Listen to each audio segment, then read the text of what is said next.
All right. I think we're going to go ahead and get started. Good afternoon, everybody. Welcome. Welcome to the Aspen Institute. My name is Ross Weiner. I'm a vice president here at the Aspen Institute, and I have the privilege and the honor of directing our Education and Society program. And really delighted that you all have joined us for today's conversation. So I'm going to spend just a few minutes setting a little bit of context, and then I'm going to turn it over to our very able moderator and panel. So first, again, just in welcoming, really appreciate all of the educators that are here in the room with us today, and those of us and those in the community who are joining on the live stream. Thank you to all of you. For folks who are interested in participating in the conversation, we do have a Twitter hashtag of educator expertise, and also would encourage folks, our handle for our program is at Aspen Ed Society. So again, please do engage in the conversation, bring other people in as you can, and share your perspectives. The Education and Society program has a mission of inspiring, informing, and influencing education leaders across policy and practice, with a special emphasis on trying to make systems work better for low-income students and students of color. We really go at that with three main areas of focus. So really starting with equity, and I would encourage folks, if you have a chance, before you leave, we have resources on the table. And again, for those of us who are joining us online, everything we do is available online for download for free. But you'll see back there a set of commitments that we co-developed with state leaders around leading for equity that CCSSO also put out, and that's informing their work. So we really try to look at equity both as a driver of the work, as the purpose of public education, but also the set of issues that really are the defining challenges of how we're going to meet the mission of public education. Then we also work on issues around professional learning and building educator expertise. So that's something we're going to be talking about today really directly. And then social emotional development as well, and just harnessing the new science and evidence around how much students' social and emotional state and their competencies affects their engagement with learning and ultimately their success both in school and in life beyond. So we're trying to see all of these things as parts of a whole and making sure we're talking across these conversations and helping people sort of find coherence and ways of integrating the work as much as we can. Most of the work we do is around facilitating off-the-record conversations, sometimes with ongoing networks of educators. We facilitate a network of urban superintendents and their chief academic officers and other leaders in those districts, chief financial officers, and others.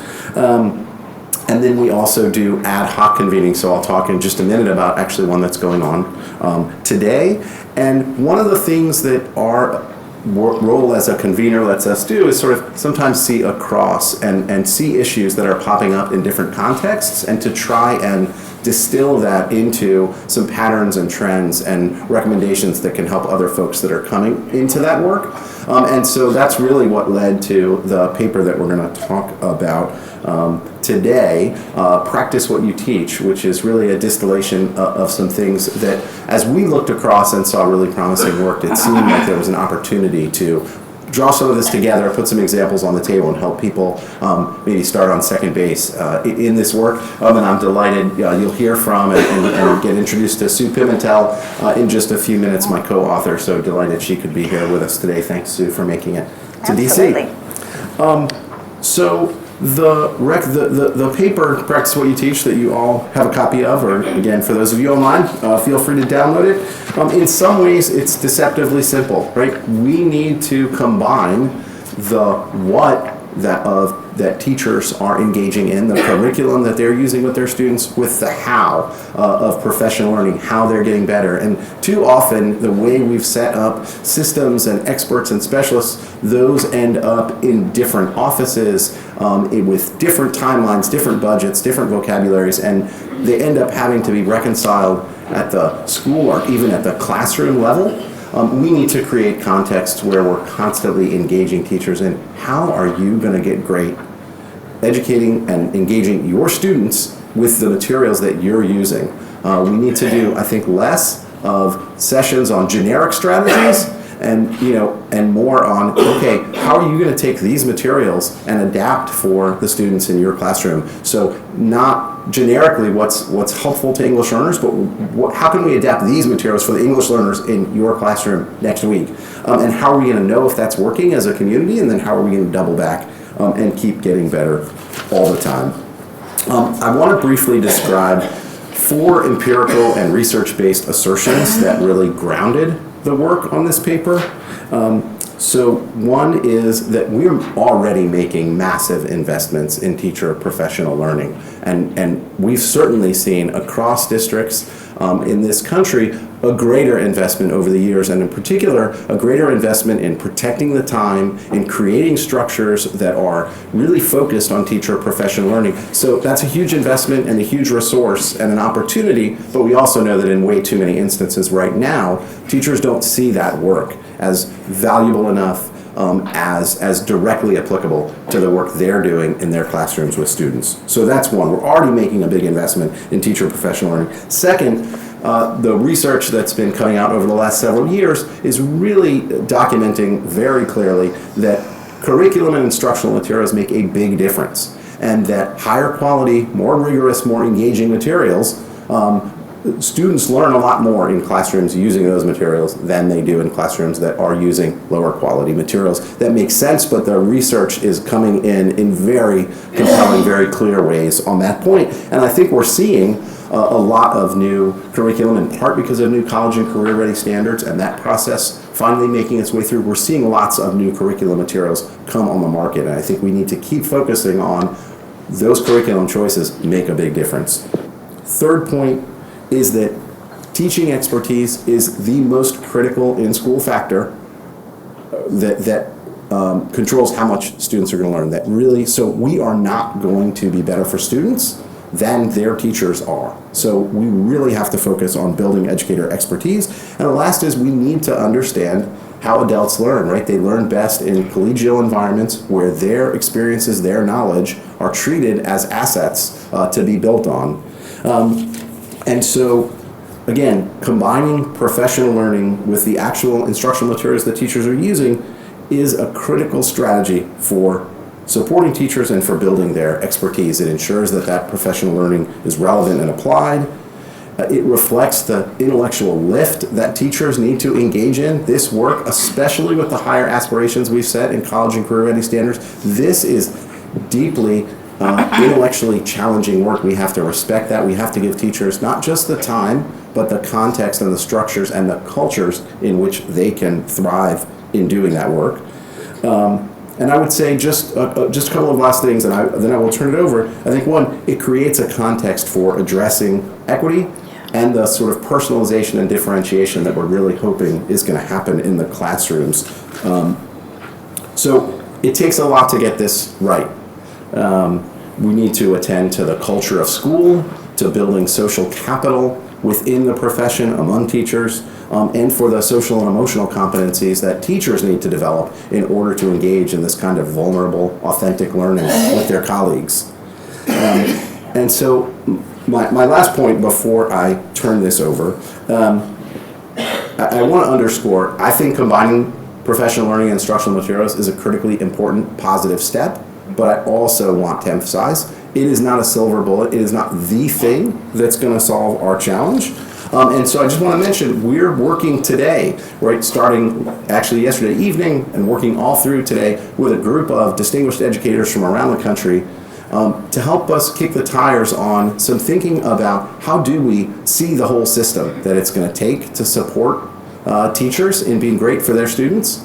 And we're trying to get clear about that as a program, and we're going to be trying to sponsor this conversation in an ongoing way. So this is a down payment on a much bigger, much richer conversation, but this needs its due. This is complicated enough, so I'm delighted that we've really got some great discussants to help us pull this apart and really understand it at a deeper level.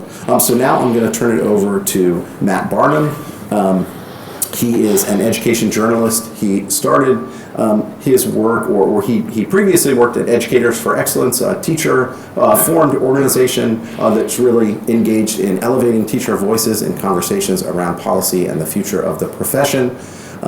He recently moved from the 74 to Hechinger Report, where he is the first national education reporter. Chalkbeat. Chalkbeat. I'm so sorry, Matt. Thank you for that correction. To Chalkbeat, a great resource for education news and perspective. And so really delighted, Matt, that you joined us today, and I will turn it over to you.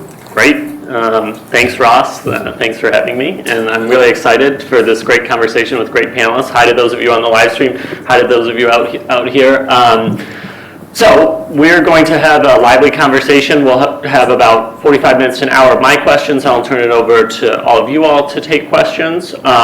Make sure to tweet this with the hashtag educator expertise. Tweet this, Facebook this, Instagram it, Pinterest it, whatever. Get this out there, whatever the kids are doing. So let me start by, I'm going to introduce our panelists. I'm going to ask them a quick getting to know you question, and then we'll dive straight into some substance. Let me start with Sue Pimentel, who is the co-author of the report. She is an education analyst and standards and curriculum specialist with established credentials in building consensus among diverse constituents. Before her work as a lead writer of the Common Core State Standards for English Language, Arts, and Literacy, she was a lead writer, folks. If you have any complaints or questions, come straight up right after. She said she'll take a couple hours after to hear it. So she was before being a lead writer, she was a chief architect of the American Diploma Project benchmarks designed to close the gap between high school demands and post-secondary expectations. Welcome, Sue. Thank you. Sue, can you talk to me about why you got into education professionally? Yes. Just to say it, when this came very early for me, when I was 3 or 4 years old, my mom said I never played house, I always played teacher. Mm-hmm. That's number one. But the second thing is that I noticed as I was going through my own school career that there were the haves and the have-nots. I happened to be fortunate enough to be on the have side, but there was something wrong about the expectations and some students were getting the good stuff and some not, and that is why I am in education. It is why I care deeply about this. Great, thank you, Sue. Next we have Joy Hoagland, who is an assistant principal at John Philip Sousa Middle School at the District of Columbia Public Schools, where she also serves as the school's English Language Arts leader in the DCPS program, Learning Together to Advance Our Practice, which was featured in the report. Ms. Hoagland has been an educator in DCPS since 2005. I'm going to call you Joy. I hope that's okay. That's okay. Joy has been an educator in DCPS since 2005, first as a middle school teacher and then a curriculum writer in the DCPS in their Office of Teaching and Learning. She began her career as a teacher in Philadelphia, Pennsylvania. So let me ask you the same question, Joy. Why did you get involved in education professionally? Well, my sentiments are pretty similar to Ms. Pimentel's. At an early age, I noticed the achievement gap that existed through transferring schools and just going from one Philadelphia neighborhood to another Philadelphia neighborhood. I noticed there was a vast change in what was happening in the school system, and from that day on I wanted to be an educator. I truly believe that students are rare cut jewels and they all deserve an equitable education, and I wanted to be a part of that work. Thanks, Joy.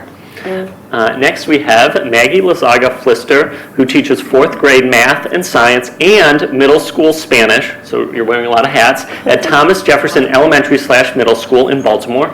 She is the math lead, serves on the instructional leadership team, and is a member of the Gifted and Advanced Learner Committee.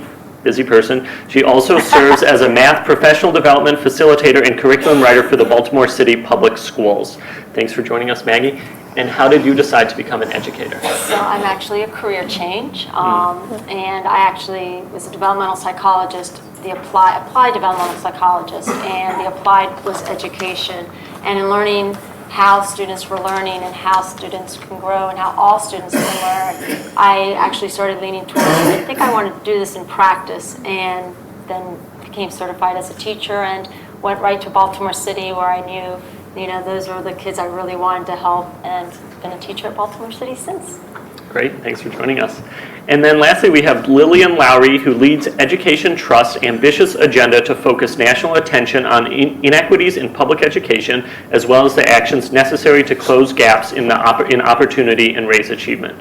Most recently, she served as president and CEO of Future Ready Columbus, where she led a commission of representatives from across Columbus, Ohio, the Columbus, Ohio region to focus on college and career readiness. Prior to her time in Ohio, she served as the education lead for 2 states, both as the state superintendent of schools for the Maryland State Board of Education and as the Secretary of Education for the state of Delaware. Thanks for joining us, Lillian. And can you tell us why you got involved in education professionally?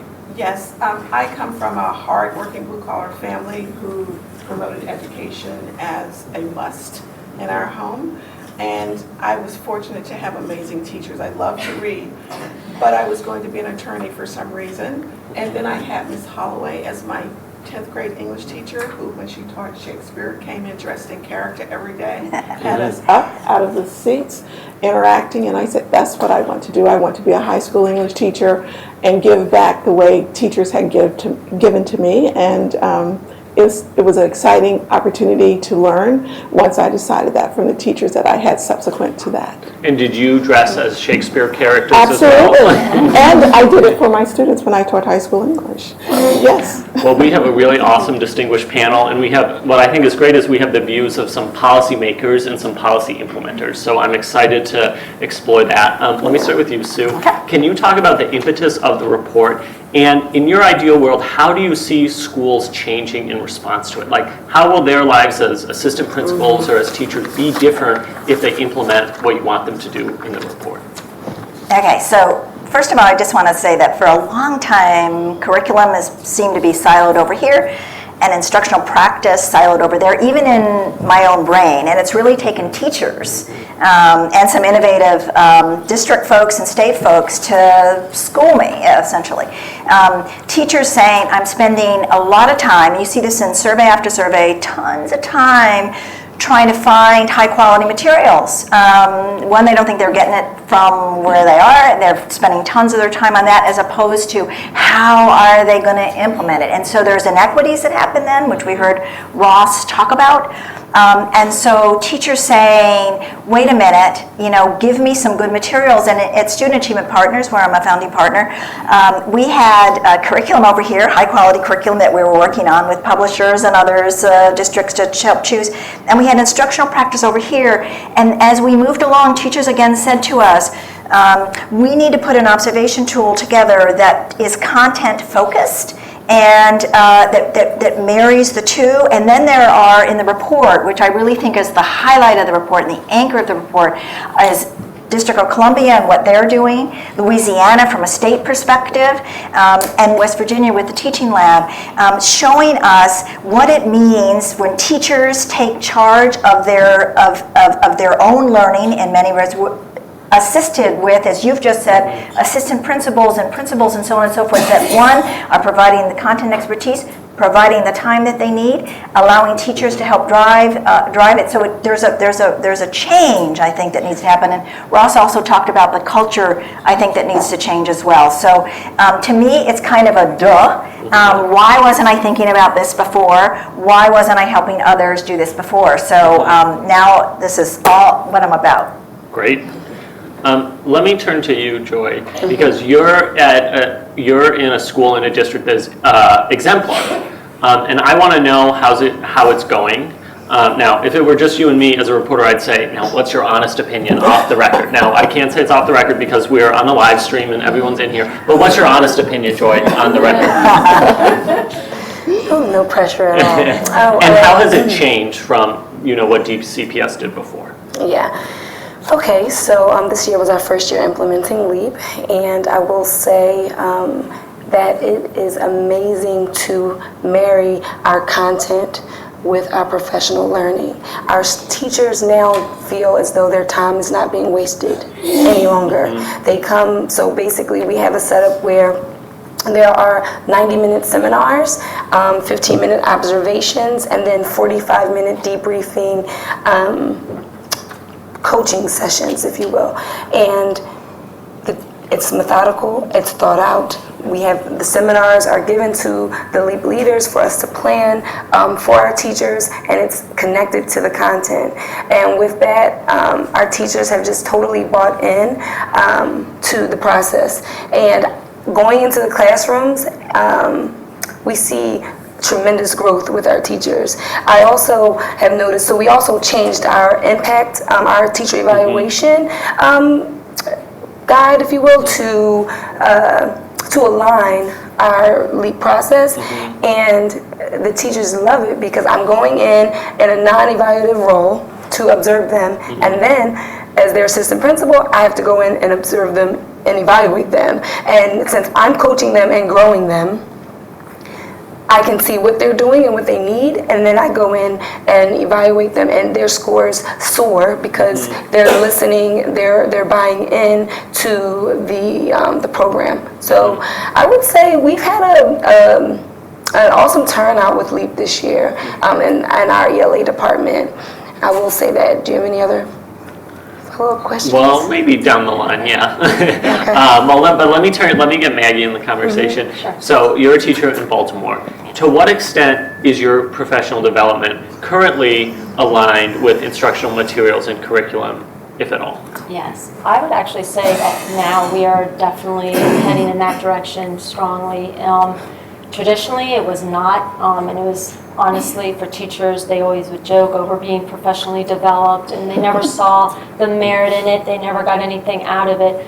But we are now, and especially with Common Core, adopting the Common Core standards, we've really started aligning a lot of our curriculum to those standards, and now our professional development sessions are really geared towards what is the content, what are we using in the classrooms. And the best of all things for teachers was we're making it practical. So when we're in these sessions, we're taking this instructional materials, we're thinking about our classroom and the high expectations and what those standards are and how we're applying it. So we're definitely heading in that direction. So I mean, areas for tweaking and improvement, definitely, and hopefully they're going to get a lot more teacher feedback in how to improve it. So we're in that direction. Great. Lillian, let me get your perspective. I know Education Trust is really focused on the equity piece of things. How do you see this as connected to equity? Because it might not seem obvious where equity comes in here. So this focuses on equity from a standpoint of having certitude that all of our children have access to high quality, rigorous standards, informative assessments that enable them to grow in skills on a more personalized, individualized basis.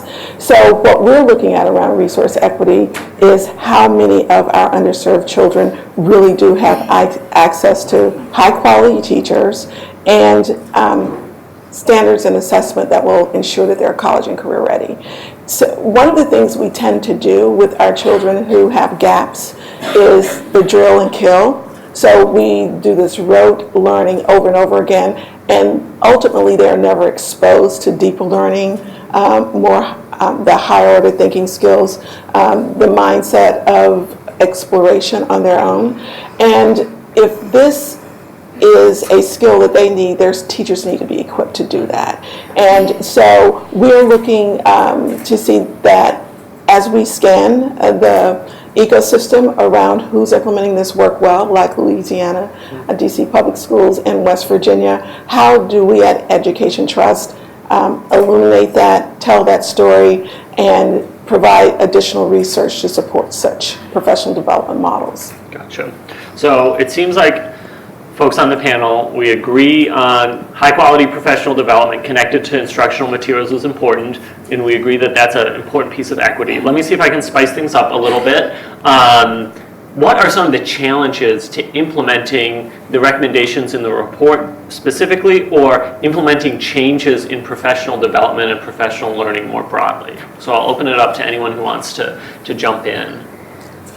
One of the things that was noted early on is resources, and I'm all for getting as much and as many resources as we can, but one of the challenges is actually looking at the distribution of current resources, because we have to live in a reality while we advocate for more support, and it's hard when people have always done things a certain way and used resources a certain way to compel them to think more broadly around redistributing those funds to make a greater impact for the teachers and students that they serve. So the resources is a challenge in that, yes, we can always use more, but in that we maybe need to rethink how we use those that we have. So let's stay on the resource piece for just 1 second, and I want to go back to challenges. But we're here in DC, and so let's put ourselves in a bit of the political context where we have a Trump budget proposal that proposes slashing federal funds to schools, including to Title II. Maybe you can start, Lillian.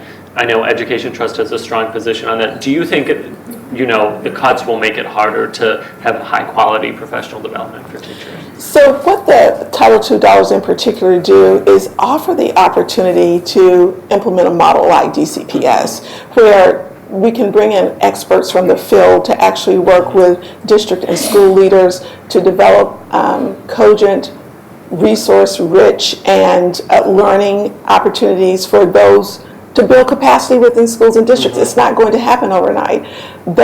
And because ESSA's reauthorization gave us more flexibility in using those dollars with both teachers and leaders, to have that pulled away from us when we finally are getting it.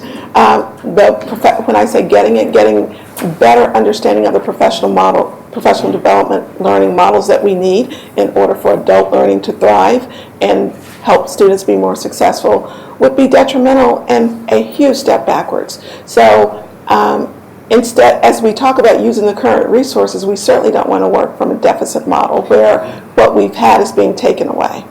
Anyone else want to chime in? Yeah, I agree with her because we implemented a new office, the Office of Instructional Practice, and with that office, they are creating our modules and creating our PDs and just organizing the whole system for us. And I couldn't imagine losing that office. How would the work sustain itself without the office? So I just wanted to add on to that. So, only thing I would add, I don't disagree with anything that's been said, but I also feel like there's a lot of money spent in districts that can be repurposed. I totally agree with you on Title II, but I also think this is so important that we need to find ways that we're spending money now that we don't need to continue to spend money, to really take a hard look so that, and the biggest cost, it seems to me, is really securing teacher time to meet, because teachers need the research says teachers need about 50 hours, right, of job-embedded professional learning to make a difference. And so I just think this is so key that whatever happens at the federal level, as we push for that, but I also think that we have to look also at what we're doing. If that's not going to come for our kids, we got to look. So just on the record, in case someone's listening, I agree 100% with Sue, and I said earlier that we need to be more mindful about how we spend the resources that we have. However, as state economies suffer too, this is coming at schools and educators from both ends. We cannot kind of give permission, and I know that's not what you're doing, for them to say, okay, they have money that they're not using appropriately in their own coffers, so it's okay if we cut these funds. No, but hold us accountable. So let's go back to the challenges question, and I think that what you just said raises one, which is teacher time, as you guys, and as principal, assistant principal time is finite. It's precious. And so what are some of the opportunity costs of expanding more professional development? You talked, Sue, about reallocating time. What reallocate from where? People, that's where the rubber hits the road. And I don't know if you guys have ideas about where to reallocate. Do you want to start, Sue, since you put that on the table? Since I put it on the table, I'm going to put you in the hot spot, yeah. Well, it seems to me, and those of you in schools now can tell me whether this is right or not, but it seems to me that there are planning times that schools have put in place, not nearly long enough and not what teachers need, because I've been in some of those planning meetings. But it seems to me that there also correct me again if I'm wrong, but teachers are asked to do a whole lot of things that have nothing to do or little to do with what their main job. I mean, whether it's lunch duty or playground duty or who's-he what's-it duty.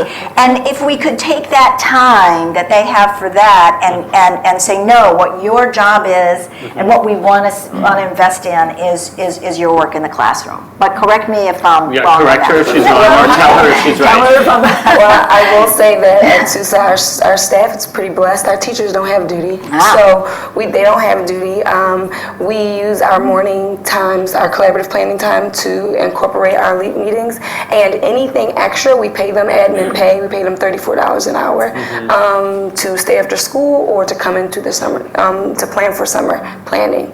So we do pay our teachers extra funds, and we give them the allotted time. Now, we'll say time flies. So a 90-minute seminar is supposed to be 2 days. It may go into 3 days or 4 days at times, but other than that, they're pretty okay with their time not being wasted or used on other aspects of the building. Maggie, did you want to jump in? I think here equity would be an issue. I think, and speaking for my district, it's not the same in all schools. So my school personally, we're blessed again to have the 5 planning periods.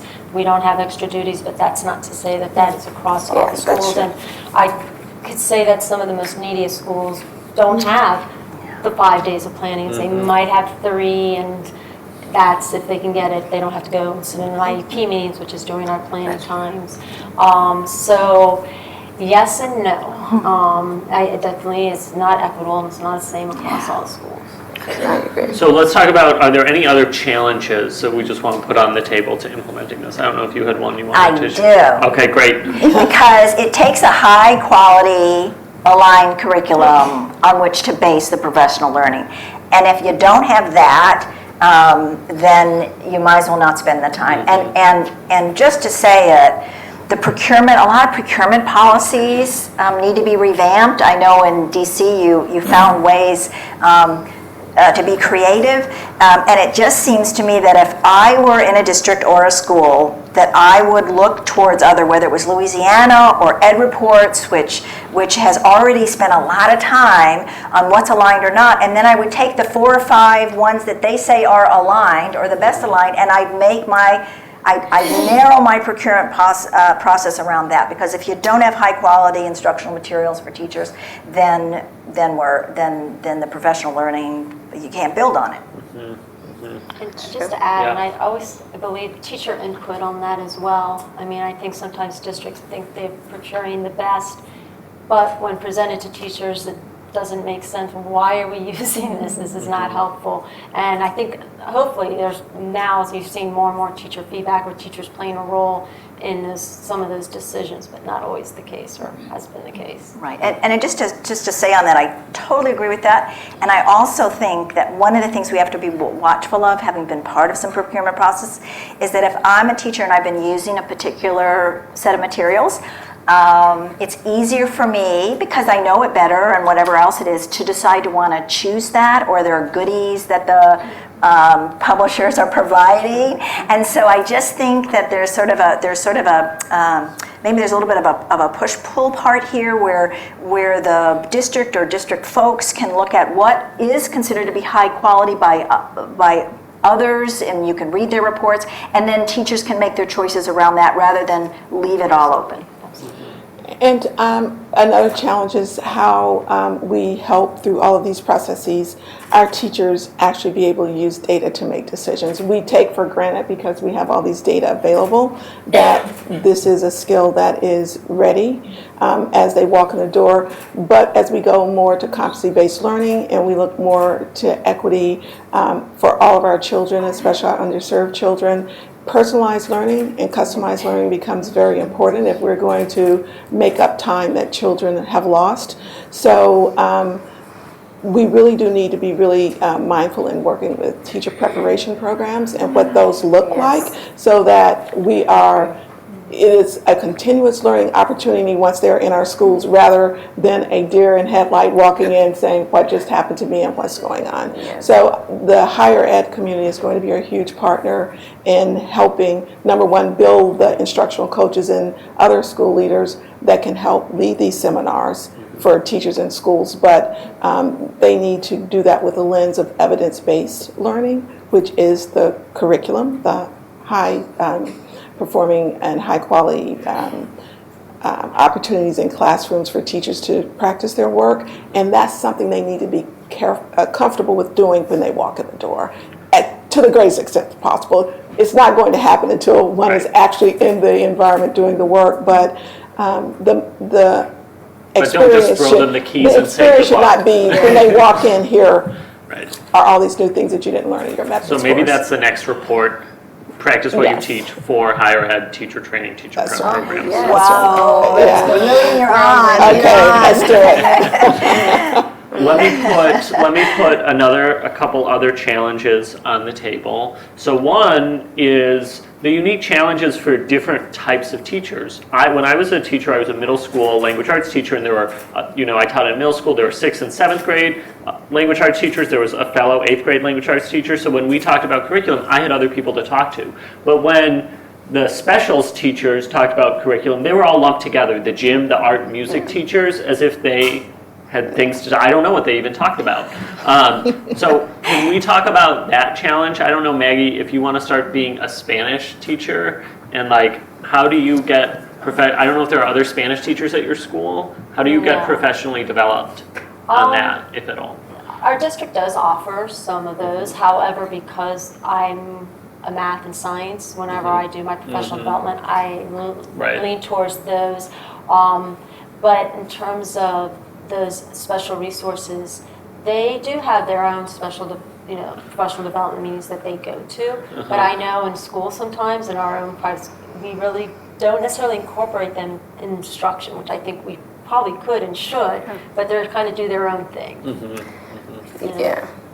With us here at SUSA, all right, so the arts, our exploratory classes, they all have their own PDs, of course, but we do offer them the choice to join one of the content teams. So they can join the ELA team or the math team, and what happens is, for example, Mr. Abraham, our physical education teacher, he joined my LEAP team. And with that being said, he would implement some of the best practices that we would implement. So we focused on fluency at one point, and he would, in his physical education class, have his students read an article and then read it again, just doing those fluency best practice skills and within his class. And the students were surprised. They were like, we're reading in physical education class, PE class. And so, but it worked. It made us like a whole family, and they were able to join into the content. And then moving forward, we're now going into arts integration. So we're going to make sure that all of our exploratory teachers are paired with one of our content teachers, and so that they will be implementing those best practices within their curriculum as well. Anything you want to add on that? Okay. Perfect. Fair enough. Agreed. Okay, another challenge that I'm interested in thoughts on, sort of two challenges in one. One is teacher turnover, and how might that affect professional learning in a school? And I think that's important because, you might do a great professional development course one year, and then a quarter, in some schools half, of the teachers may turn over, and do you do that same professional development, professional learning course for half the new teachers, or no?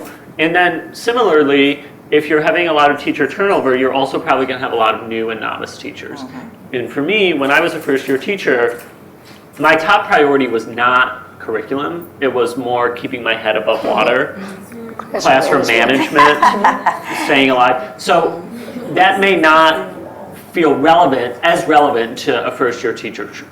Thoughts on those two sort of big questions? Go ahead. Okay, so within my ELA team, we had a few veteran teachers, and we had a first-year teacher, Ms. Flowers. And I will say that At first, we had resistance with the veteran versus the new.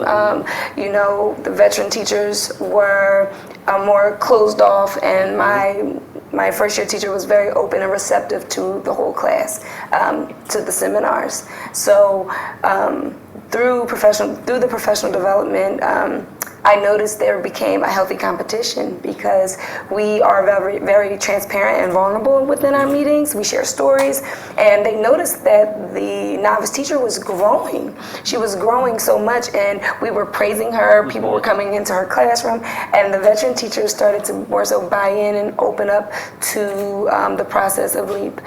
Because, you've been in the district for 20 years, 15 years, you're like, there's changes every year. So, you get a little hesitant with change. So there was that resistance there. But not only that, the curriculum brings in pathways. So as a LEAP leader, you choose your pathway that will best suit your group. And if need be, if both pathways make sense, then for myself, I created a small group instruction within my meetings. So we had a whole group session, and then we would break out into 2 to 3 small groups so that everyone felt like their time was being valued and it was meaningful. So one of the major reasons, if not the major reasons, that teachers say they leave schools and or the profession is that they feel unsupported. Yeah. The models that we have before us in this kind of professional learning model, where it is collegial, collaborative, people are getting feedback, peer-to-peer, non-evaluative, so that they can be aspirational and be okay with taking risks, is really important. And I think it would stem that tide of that revolving door to some degree, because they now are grounded in a community of learners with support, and they're not on their own trying to figure out or unpack standards or build units of lesson plans on their own. It makes a difference. So there's so many attributes to this particular environment around that inquiry-based professional learning that does so much more than just give them teachers the academic preparation that they need. It gives them that kind of social emotional learning that they need for themselves as adults. Yeah.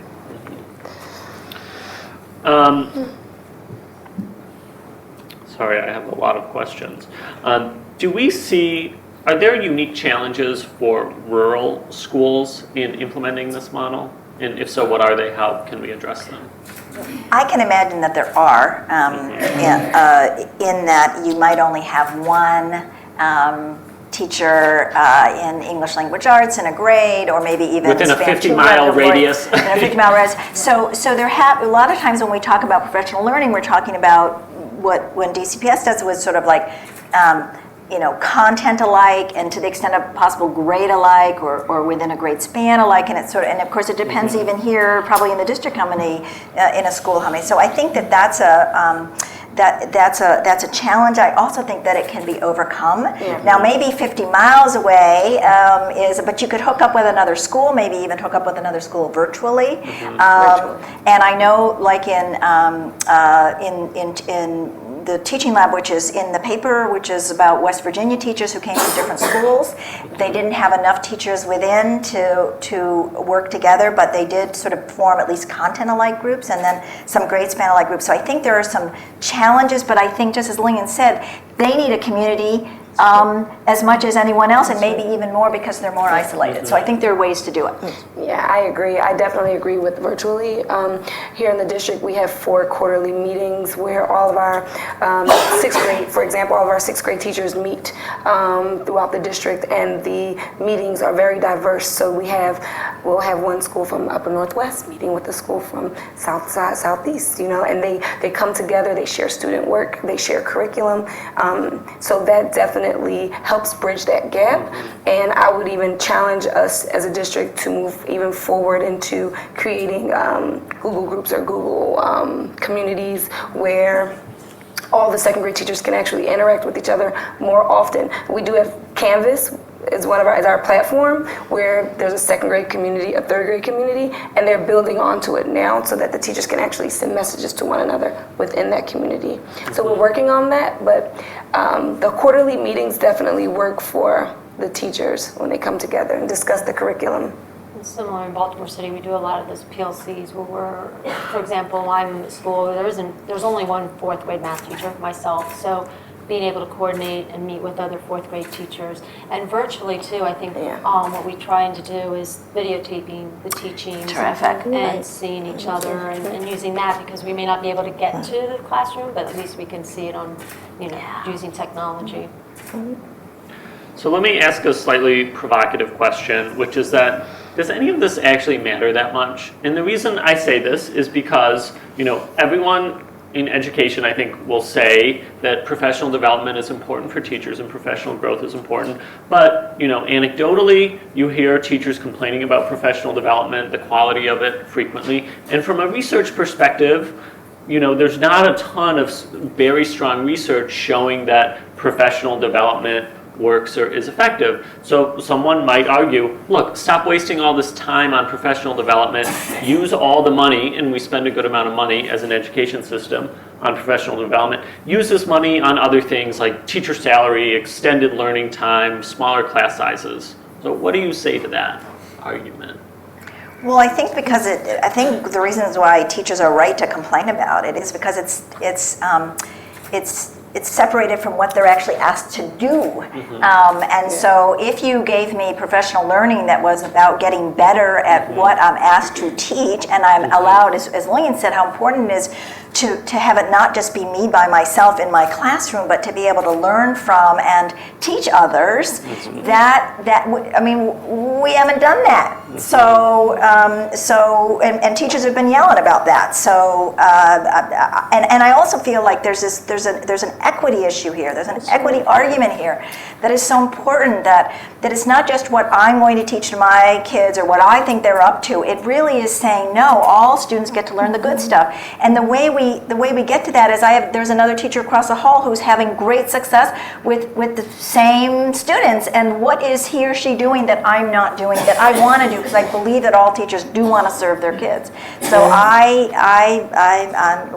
we have to invest. And the other thing, just one more last thing, which is that businesses all over the place invest in their employees a lot. I don't even know if we do it enough now, but it's certainly investing in the right stuff. It's time to do that and time to listen to teachers about that.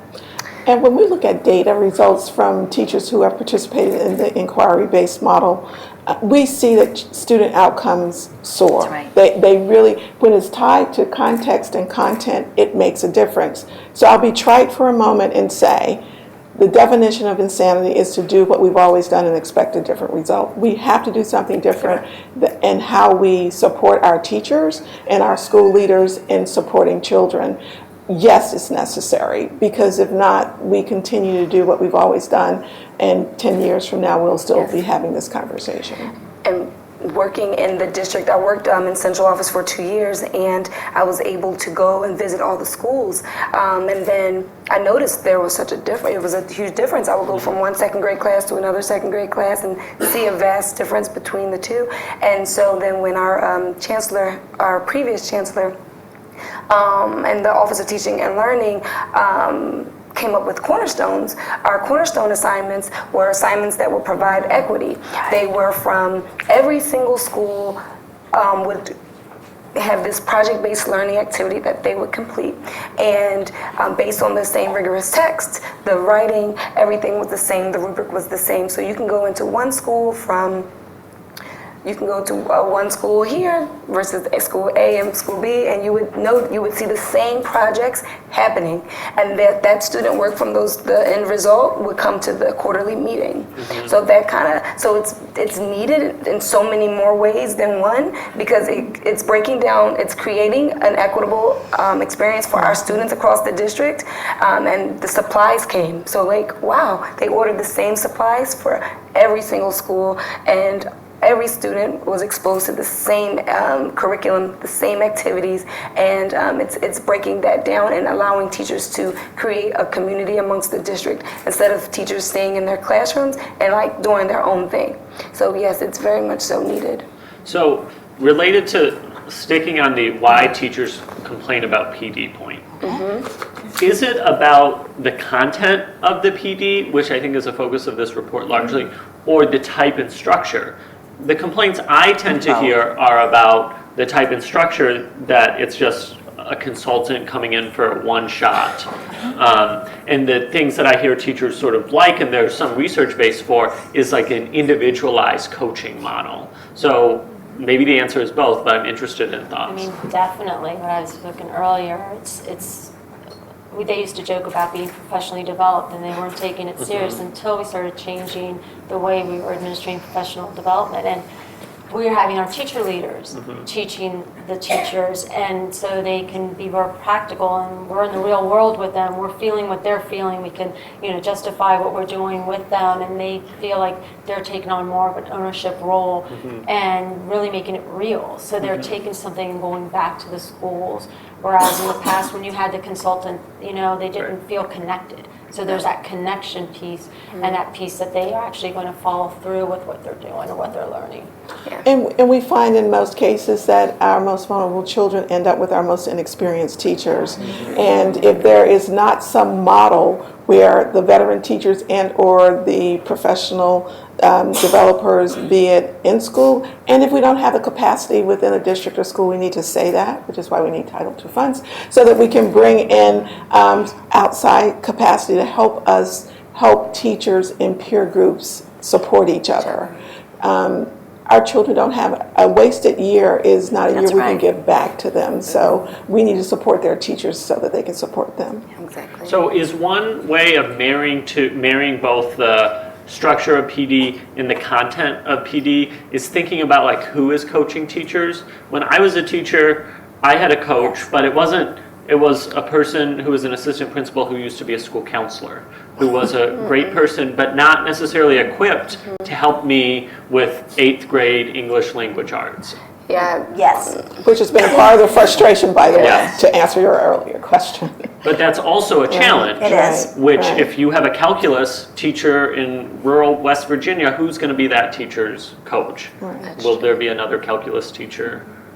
So when I was an administrator, I'm an English major, as I said, my principal gave me the gift of supporting the science department, physics, and this was a high-performing school all around.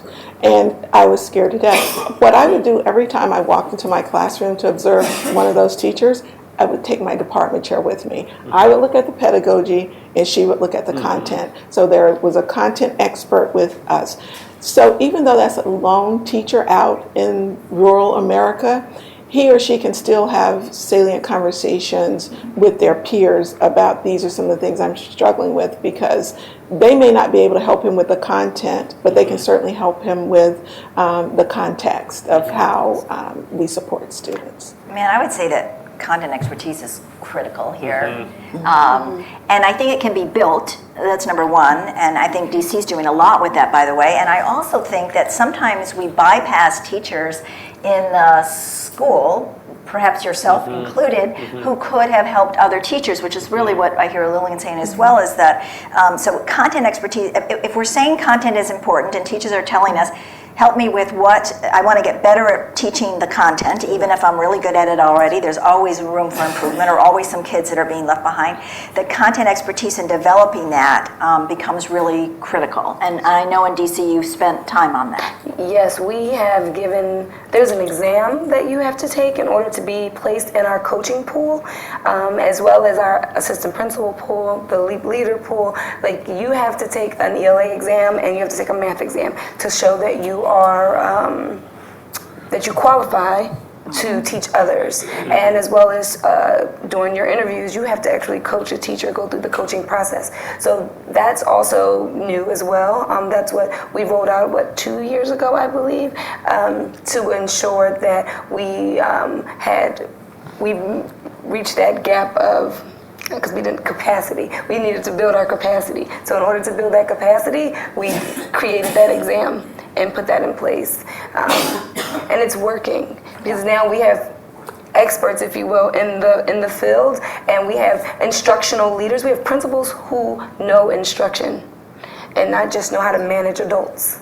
So I do appreciate that. You also have ongoing training for your content expert. I mean, after they take the test and they get, I believe that after they Yes. take it and they get placed, they get to meet Yes, together. I still have to go to LEAP training. So there are trainings where quarterly I have to go to my training, and we enhance our practice as well. And there's a rubric that we focus on throughout each meeting, and they even come out and observe us. We have observations as well to keep to hold everyone accountable. So. So does someone observe who's observing you? Yes. No, it's the, Well, yes. Yeah. Actually, yes, because she's a manager. There's always a director, then there's a chief, a deputy chief, and a chief. So people are being held Observing accountable. the observer, Yes. observer, Yes. children. Really. And a part of the responsibility, I think, of the instructional coaches and leaders is to find those resources for that lone teacher. There are all kinds of teacher networks out here, content experts that can somehow be connected to that teacher. So it doesn't have to be someone who sits right beside the teacher, but they have access to some kind of network where that content expertise can be shared in many different ways. Let me ask about teacher evaluation, high-stakes teacher evaluation, and whether that's been a hindrance or a help. And probably, as most people in this room know, the Obama administration pushed a lot of states and districts to implement teacher evaluation and to connect that to pay and to dismissal and to promotion. And, DC has been one of the most aggressive districts. And I'm especially interested in the fact that, a lot of the teacher observation rubrics are content-free rubrics. In the sense that they apply to every single teacher in a building, regardless of what you're teaching. So has that been a challenge? Has that been helpful in some ways? Our teacher evaluation is tied to pay, but as you just mentioned, our observations are generic, so they're not content-based. But just, I have to say, as a side note, I think that the fact that evaluations are tied to pay, I think some of the pushback that we got from teachers, or we got for some of our teachers, is that they're afraid to try new things or to change their instructions because it might affect their outcome, or then they're evaluated and they don't get a very good evaluation, then they don't want to do it. So it's kind of this fine line now between our evaluation and then pushing teachers to change and get on the edge and try things that have been researched to work, but may be different than what they're comfortable doing. So one thing that I would say is that I mentioned that the instructional practice guide that Student Achievement Partners has put together, which is content specific, but that's more formative. But Charlotte Danielson now has a content-specific rubric, and Marzano now has a content-specific rubric. And I do think there's something there to say that the system itself needs to align. I also say, and this maybe brings up the point, maybe underscores what Maggie is saying, is that the importance of allowing teachers to risk and giving credit for that. And also looking at, I don't know if DC does this or not, but that what is the professional learning system? What are teachers thinking about the professional learning system? That there's something about the participation in that and the leadership in that also needs to be counted beyond just what's happening with the students in the classroom. And I think some rubrics, I think the Danielson rubric does include like a professional. Yes, it does. Well, we'll say that. I will just say that I was all in with the Obama administration and doing a lot of this work. And the rub for the teachers was not that they were afraid of the evaluation system. You have 2 districts here who are engaged in it. They needed time to unpack the standards in the curriculum first. Let me understand what it is I'm being asked to do so that I can then provide the proper instructional environment for my students.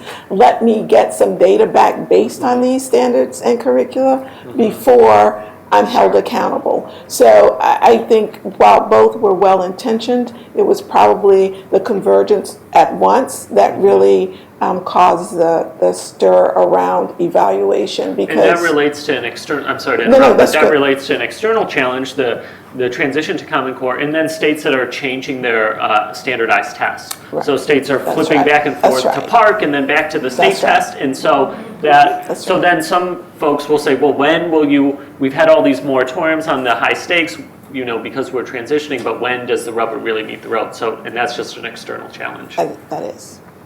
Joy, did you want to talk at all about DCPS? Does DCPS have content-specific rubrics, or is it one rubric that applies to every teacher? Well, we have our essential practices, and our EP2, essential practice 2, involves rigorous content. And under rigorous content, it just depends on what classroom you're inside, right? Right. So, for instance, for the math class, they're doing Eureka curriculum, and so is it rigorous? How did the teacher facilitate it? How did the teacher design the lesson? So, in that one EP, it is content specific, as well as for our special education teachers.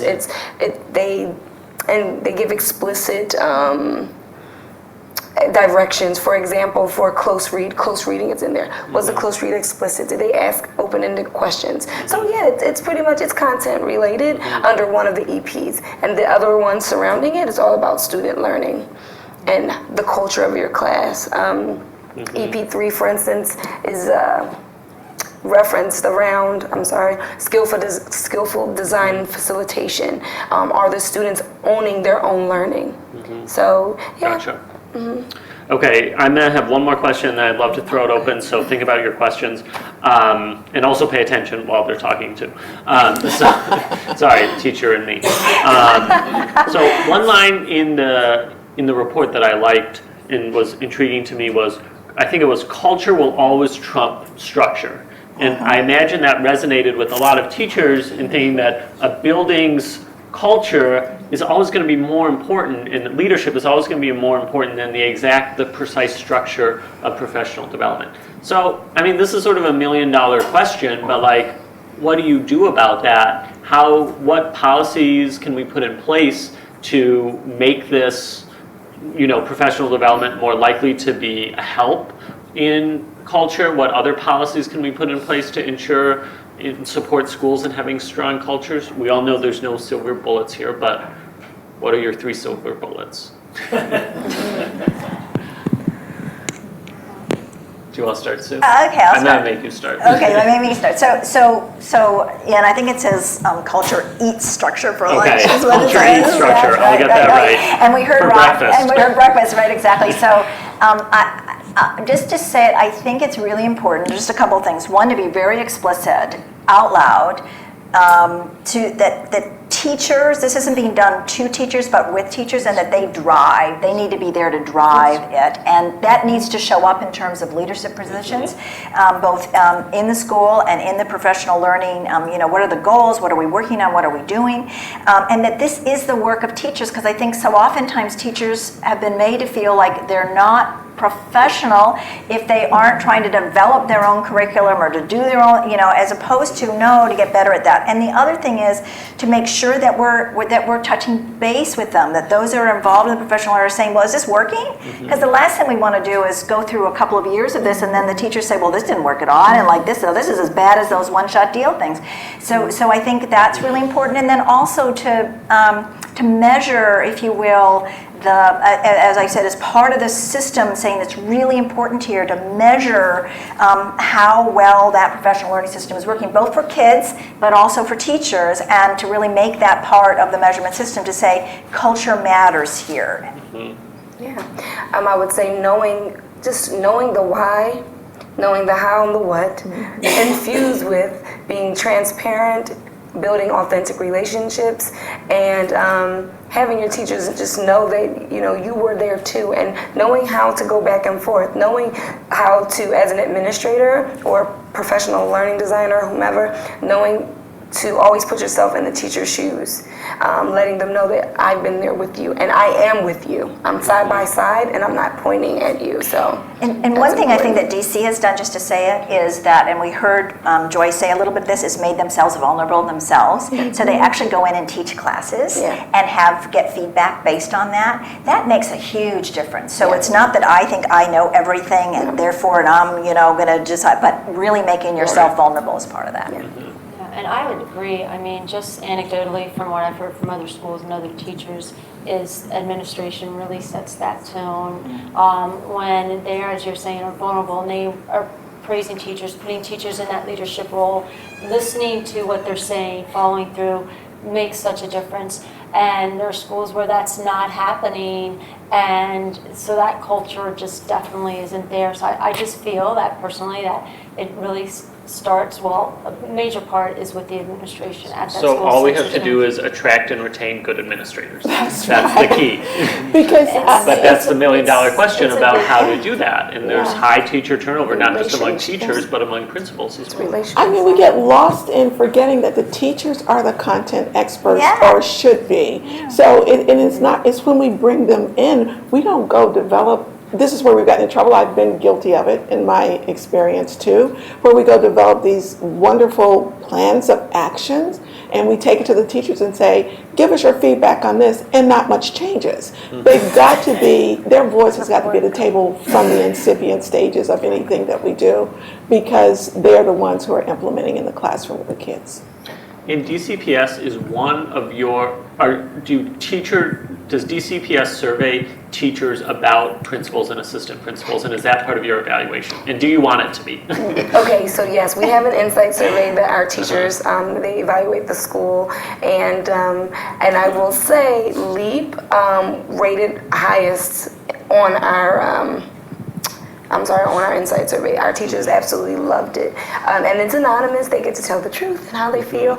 And yes, I don't mind being evaluated, because I give my teachers surveys every week on the seminar. Right. And they can be honest with me where I went wrong, where I can change, where I can add on. So it just depends. You have to be open. And I'm not saying everyone is, but just for me being a new administrator, I want my teachers to feel very comfortable with me.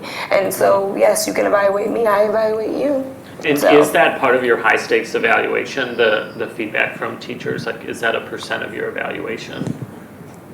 I don't believe so. Okay, because that's an interesting policy question, and there may be trade-offs. So, like, should teachers be evaluating principals as, some Yeah. share of their evaluation, just like some teacher evaluations include student Students, feedback? they do. So that's No, I don't believe so. Okay, let's open it up to questions. I would love to hear from you. Please raise your hand if you have a short comment. Great, but please make it short, and please end in a question mark. Then you'll know it's a question. Sure, right back there. And please wait for the microphone. Thanks. And say who you are, your affiliation. I'm Ben Owens. I'm a physics and math teacher from Western North Carolina. One of the things I read in here that was really striking was the comment, deceivingly simple. And I guess maybe just add, if y'all as a cohort could add to that. If this is indeed deceivingly simple, why is it extraordinarily hard to see implemented in schools across the country? Thank you. And why hasn't it been done already, which I think is maybe a helpful policy question in thinking about challenges. But yeah, please answer. Anyone want to address that question? How's it deceivingly simple? I just think it's systems thinking. It's a systems problem. It has happened naturally and organically with some leaders and some teachers, because that's just the way their mindsets are. We have to be intentional about it. We started a process many decades ago about the one-stop shopping, and go back and do good things, and never checked on anyone, never gave them feedback. They had no one with whom to talk. So I do believe the inception of the Common Core State Standards and all the work that SAP and others are doing around the conceptual learning that children engage in because of the standards compelled us to think that way about the adults as well. So we're late to the party, but I think we've always known what the best practice was, but we kind of tend to stick with what we've always done.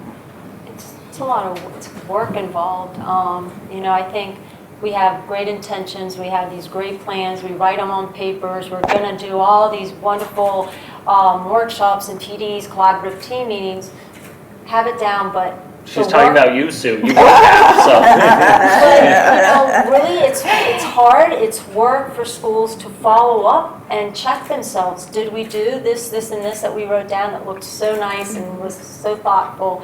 And I just think that's why it sounds easy. It looks great, but it's a lot of work, and it's tough for schools for various reasons to follow through and make sure that they're holding themselves accountable and looking at what they're doing. And So it's actually deceivingly hard, is what you're saying. Yeah, the steps are this. It's like it's easy but hard to do. I think, or simple but hard to do. And I just I'll say here that resources are critical. So just to underscore again about Title II, or also what we do with resources within the district, because it takes you have to take the money, and as DC is doing, is pay the teachers when you're asking them to do extra time, or to make sure that they have the time so that there's other assistants within the school so teachers actually have good planning time. That's huge. Without that, it doesn't work. So that means that it is a systems issue. It's just not just, let's just institute this. It's capacity. And capacity in terms of content expertise. Sure, right over there.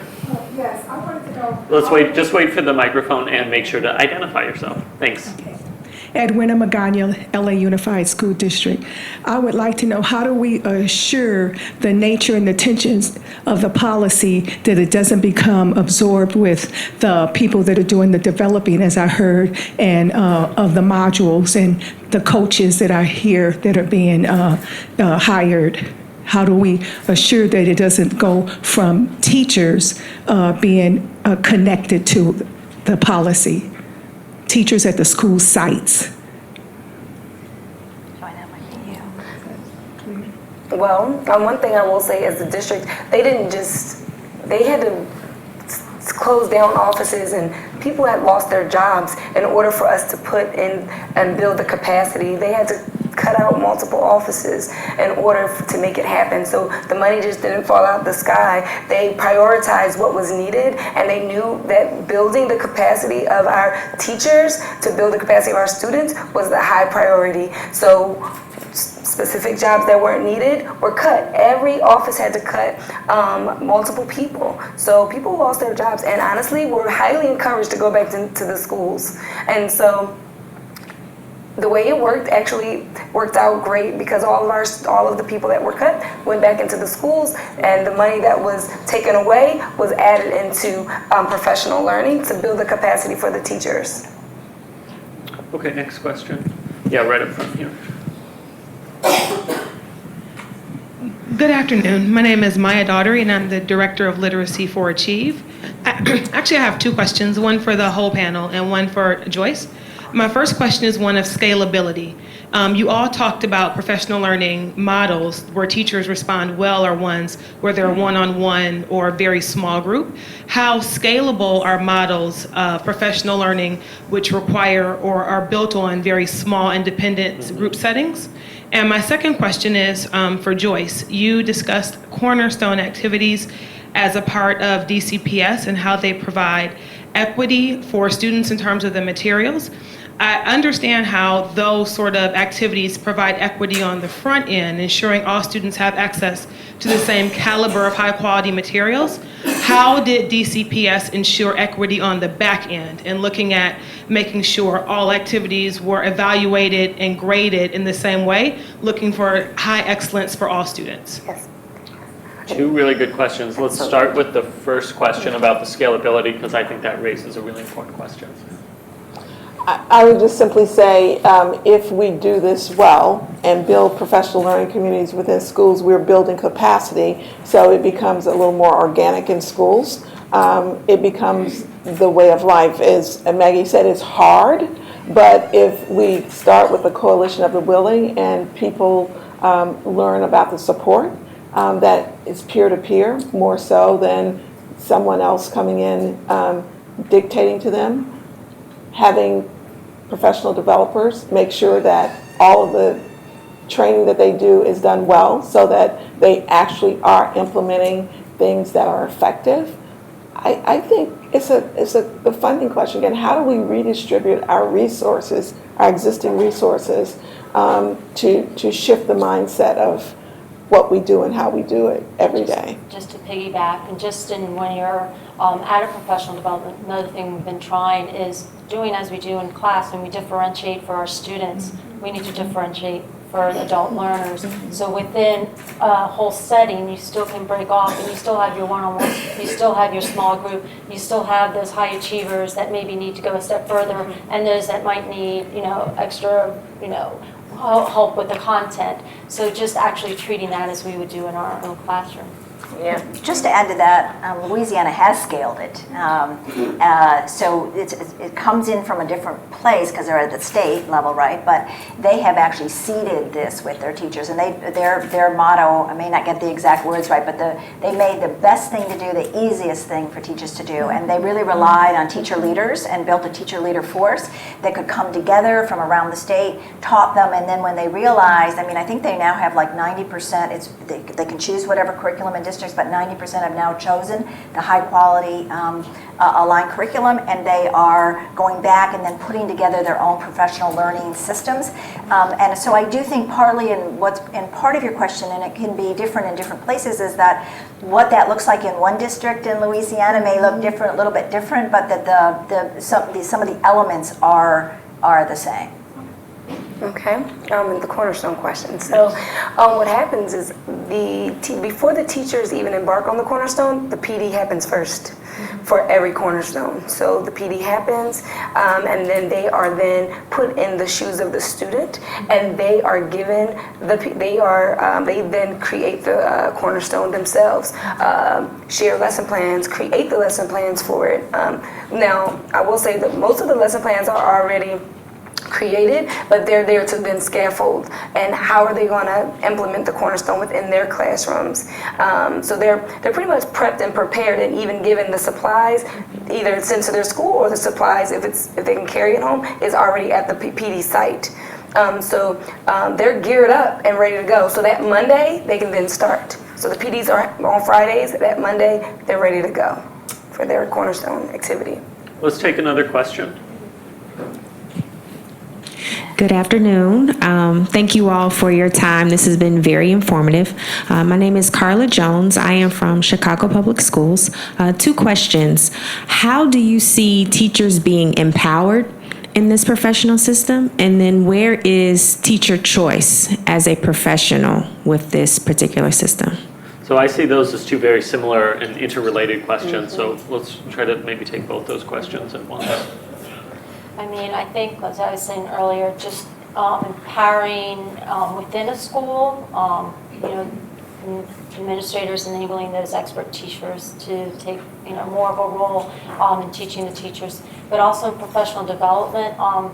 Teachers can choose. So when we do our PDs, a lot of times we let teachers choose which ones they want to go to. So they're not being told where to go, but if they're choosing that professional development workshop, they're at least taking ownership because they are choosing to go to that one. I'm not sure if that was answering your question, but so in our district we do give them some choice in what they do, where they go for their PD workshops.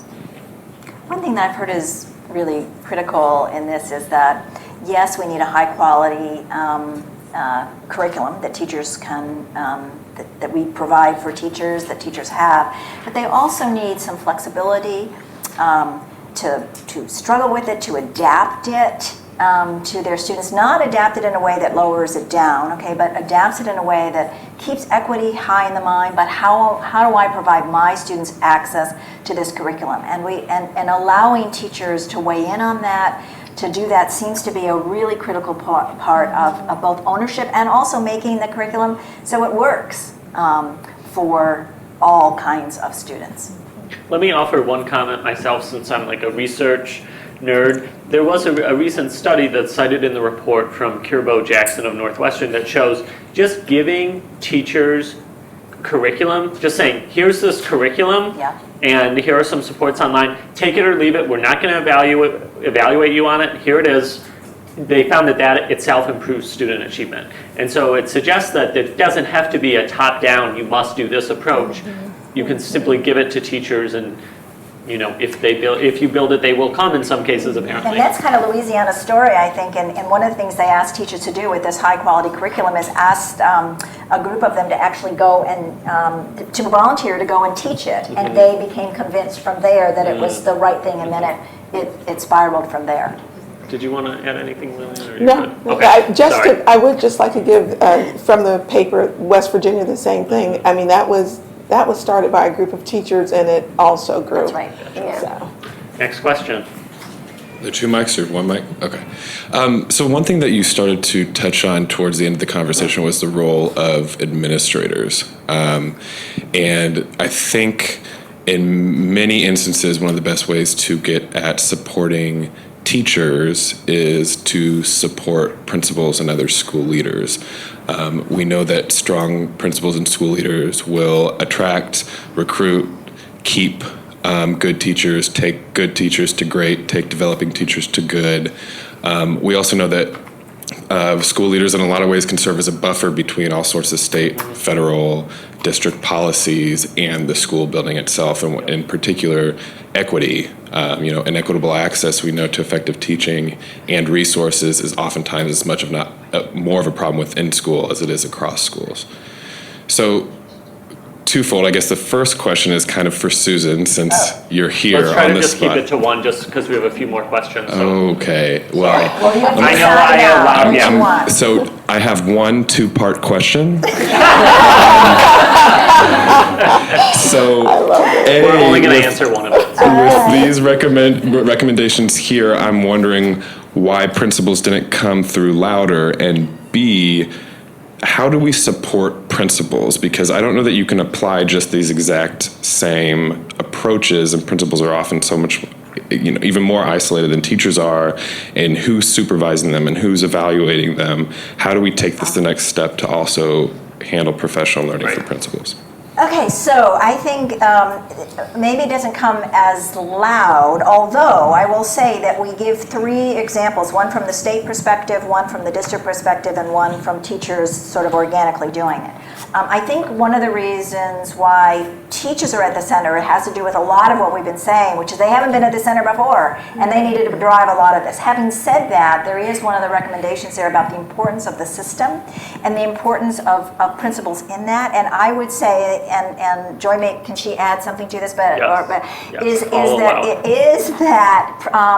is that principals are key. They need to be brought together too, and what you ask them to be doing and spending their time on, I think needs to be said in terms of supporting the professional learning system, whether they're running it themselves or not, and them keeping track of how that's going and what their teachers are saying and doing, principals in classrooms, in observations, and those kind of expectations need to be set together both as a group but also from the system, and to be evaluated, if you will, to get feedback on how they're doing about that. So there's the teacher voice, which I think is really critical. Yeah, so we have, it's called a Whetstone platform, where the whole school has access. It's district-wide. Our instructional superintendents manage my principal manages me, and so on, right? But everyone has access and can go in to see the feedback. So for like a prime example, I was conducting a LEAP seminar. My principal was observing me, and my instructional sup came in to observe the both of us. And then she gives us feedback on Whetstone. My principal gave me feedback. I give my teachers feedback when I go into their classrooms. So the system is, and we're very consistent with that. So we're constantly getting actionable items, at least 2 actionable items of feedback bi-weekly from our higher ups to make sure that we are doing what we're supposed to be doing. So, and then district-wide, they look at our numbers to make sure we're putting in the feedback, we're having our debriefings with our teachers. And the one thing I'll say too, just is that Ross and Brad and I are working on checklists, and one of them is at the school level, and what does the principal need to do with his or her teachers, but also at the system level, what does the system need to do? So you'll see the role of principals be really key in that coming up. I know in Baltimore City, we are adopted CLNs, so community learning networks, so groups of 5 or 6 schools that are linked by where their locations, and the principals get together and kind of touch base with each other, and then they visit each other's schools to give feedback to help themselves, in addressing some of the points that we brought up. So just kind of making it a little smaller and then helping them that way. All right, I think we have time for 1 or 2 more questions. Okay, someone already has the mic, so. Oh, hi. Great. Hi, Shakira Walker from Boston Public Schools. A lot of the conversation today has been focused on professional learning in schools, and in my experience, oftentimes when I'm talking to educators, teachers, school administrators, and others, they're actually talking about PD. I do PD, I go to PD, really thinking about these one-stop shop opportunities where, you know, somebody's in the front delivering content, if you will, to a group of teachers. And I guess my question is, how do we move away or transform a system of ineffective PD to one that is really about continuous, ongoing professional learning? So that's a pretty easy, straightforward. That's the $1 million question, so I think it's a great question. That's super easy. Go ahead. I mean, create an app, make it so that teachers can apply more. So would you, as a teacher, teach in front of your class, and just like the tennis ball effect, would you just, you know, speak and have them listen and then they speak and go back and forth? No, that's boring, right? And so at the end of the day, professional development used to be very boring for teachers, and even for for myself, I sat in that chair for 11 years. It was boring. And so I'm a visual person. I need hands-on, so just making it so teachers can walk in and put their hands on something, actually apply it, and then walk out and can use it right in their classrooms. I mean, just making it enjoyable for the teachers. It's so easy, and that's something that I believe is a very easy thing, because it's a facilitation thing. It's just like, come on, facilitators, we're not doing this whole professor talk. We're going to make sure we roll up our sleeves and get down on the ground with our teachers and have them and provide multiple activities within the session that they can practice and use on their teachers. Prime example, guided reading. If you're gonna give a guided reading training, which you're going to involve your teachers and have them go into small groups and model a guided reading lesson so that they know exactly what it entails, so they can go in and do it for their students, you know? So, And then there's follow-up, because then there's then the follow-up observations, is- there's observations. coaching, and then there's coming back with the student work, right? How did it work for me, and Yes. where did I have a problem, or where did I And not? that feeds into your ongoing, Your and letting them have that feedback, what worked, what didn't, and then Yeah. where do we move on from here? And I think what we said earlier, let them be a part of planning what it is. Yes. So Focus groups. they know what Focus they groups. need and where they have strengths and weaknesses. So I think that's a good place to end it. Join me in thanking our awesome panel. Thank you. And thanks to our great questioners. I'm going to turn it over to Ross for some brief closing remarks. And right, I'm supposed to turn it over back to you, Ross.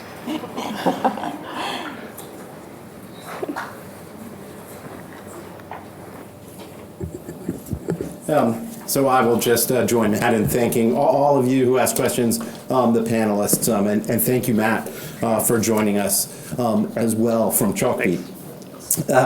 So briefly, I would encourage folks to dig in there. This is, as I said, this isn't a silver bullet, but it is a rich topic. You know, we talked about the complexity of actually trying to make this work in schools that already have systems and cultures, and how do we reallocate, how do we re-envision this work so that it is more helpful and applied. So we're excited to dig into this. If you have other questions, if you have recommendations, be in touch with us. And as Sue said, we are working on some resources that get down to practical assistance for making these kinds of changes in schools. So those will be coming out soon. And then we will keep at this. How do we help connect up the different systems that really all ought to align to strengthening professional learning for teachers, so that ultimately they can be better facilitators and supports for their students in school. So thank you all for joining us. Have a great rest of the day. We'll be in touch soon. Thank you.